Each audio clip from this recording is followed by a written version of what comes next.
Ngayon, mag-ano na tayo ng, ito na po yung part 3. At ito na po yung papang sabi nung natin. Titignan natin. Ang nakuha ko ay si... Hala, si Allison. Okay, magbunod na ako. Nakuha ko ay si Janisa. Ikaw si teacher. At si teacher na... Ay, si Tardira. Ano si Arando? Oh, nabunod ko si Janisa. Ako si Box. Ay! Ikaw na lang, boss. At dito na lang.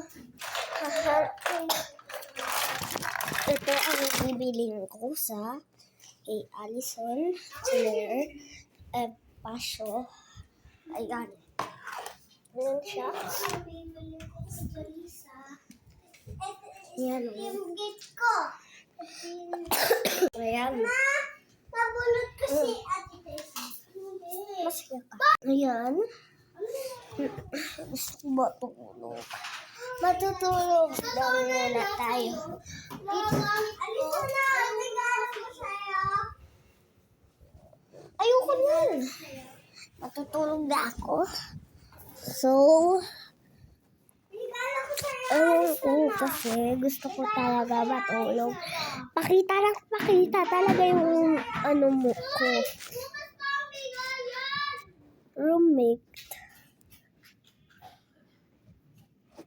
Ito po na yun. Regalo sa akin.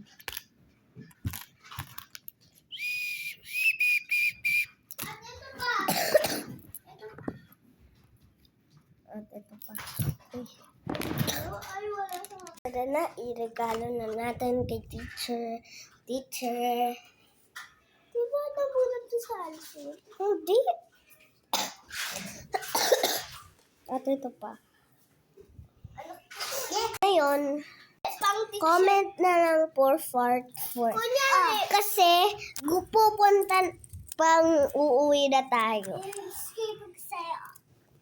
Taluin kita nito eh. Ay, lolo. Mga bata. Ayun. Ayun. Tara, uuwi na tayo. Sama. Part 3 na to.